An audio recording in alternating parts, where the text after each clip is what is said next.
اور اس کی دو مشہور روایت بیان کرتے ہیں۔ پہلی روایت میں آتا ہے کہ جب حوا علیہ السلام نے جنت میں وہ ممنوعہ پھل کھایا تھا جس کے بارے میں اللہ تعالیٰ نے کہا تھا کہ اس کے پاس بھی مت جانا، تو اس کے کھانے کے بعد اللہ تعالیٰ نے سزا کے طور پہ ماں حوا علیہ السلام کو حیض کا درد دیا۔ نعوذ باللہ، یہ روایت بالکل غلط ہے، اس کی قرآن و حدیث سے کوئی سند ہمیں نہیں ملتی ہے۔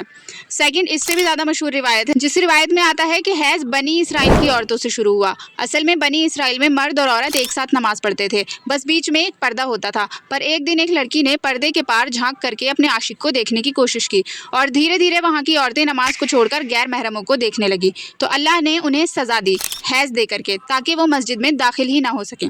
کچھ لوگ کہتے ہیں یہ سزا 40 دن کی تھی، پھر انہوں نے توبہ کی تو دن کم کر دیے گئے، لیکن یہ بات بھی بالکل غلط ہے، اور قرآن و حدیث سے اس کا بھی کوئی واسطہ نہیں ہے۔ لیکن ایک حدیث سے ہمیں پتہ چلتا ہے کہ نبی صلی اللہ علیہ وسلم سے یہودیوں نے حیض کے بارے میں پوچھا، تو اللہ تعالیٰ نے قرآن میں یہ آیت نازل کی۔ سورہ بقرہ کی آیت ہے، لوگ آپ سے حیض کے بارے میں پوچھتے ہیں، کہہ دیجئے وہ ایک تکلیف ہے، اس لیے حیض کے دوران عورتوں سے جسمانی تعلق قائم نہ کرو اور ان کے قریب نہ جاؤ جب تک کہ وہ پاک نہ ہو جائیں، پھر جب وہ غسل کر کے پاک ہو جائیں تو ان کے پاس جاؤ۔ اب ایک بات میں اور بتا دوں، کچھ لوگ اس آیت کا غلط مطلب نکالتے ہیں اور حیض کو گندگی اور ناپاکی بولتے ہیں، جبکہ قرآن میں قل ہوا اذی کا لفظ آیا ہے، کہہ دیجئے وہ اذی یعنی تکلیف ہے۔ اگر اللہ تعالیٰ اس کو گندگی کہنا چاہتے تو وہاں نجاسہ کا لفظ آتا، اذی کا نہیں۔ اذی سے یہ ہمیں سمجھ آتا ہے کہ اللہ تعالیٰ نے عورتوں کی تکلیف کو دکھایا ہے، نہ کہ عورت کو نجس بتا دیا ہے۔ خیر، پھر جب یہودیوں نے یہ آیت سنی تو کہنے لگے کہ آپ ہمارے رواج کے خلاف ہی بات کرتے ہو، کیونکہ یہودیوں کا یہ عقیدہ تھا جو کہ ہمیں صحیح حدیث سے پتہ چلتا ہے۔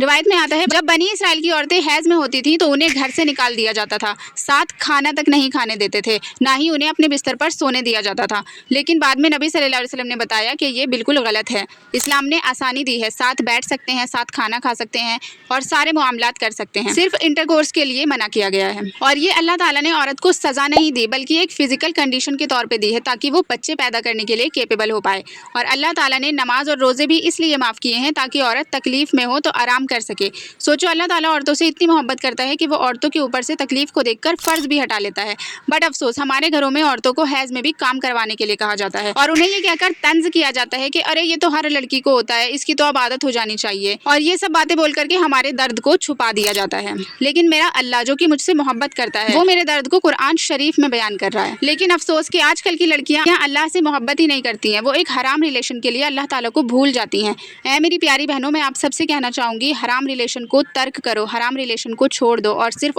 اللہ سے محبت کرو، کیونکہ صرف اللہ ہی ہے جو آپ سے محبت کرتا ہے۔ اب اس ویڈیو کو ساری بہنوں کے ساتھ شیئر کریں اور سب کو بتائیں کہ دین روایات سے نہیں چلتا ہے، دین صحیح حدیث اور قرآن سے چلتا ہے، اور کوئی بھی شخص عورتوں کو نجس یا گندا ناپاک نہ کہے، کیونکہ ہمارے نبی کی سب سے مشہور حدیث ہے کہ نبی صلی اللہ علیہ وسلم حضرت عائشہ رضی اللہ عنہ کی گود میں سر رکھ کر قرآن پاک کی تلاوت کرتے تھے، اور عائشہ رضی اللہ عنہ فرماتی ہیں کہ اس وقت میں حالت حیض میں ہوتی تھی۔ یہ سب سے بڑی دلیل ہے کہ عورت کا جسم ناپاک نہیں ہوتا ہے، اس لیے عورت کو ناپاک کہنا بند کریں، اور یہ کہنا بھی بند کریں کہ اللہ تعالیٰ نے عورتوں کو پیریڈ سزا دی ہے، بلکہ اللہ تعالیٰ پیریڈز کے درد کو اپنی قرآن میں ڈسکرائب کر رہا ہے، تو انشاءاللہ تعالیٰ اس درد کے لیے اللہ ہمیں اجر بھی ضرور دیتا ہوگا، اور پیریڈز میں اللہ کا ذکر بھی کر سکتے ہیں اور خوب ثواب بھی حاصل کر سکتے ہیں۔ جزاک اللہ خیر۔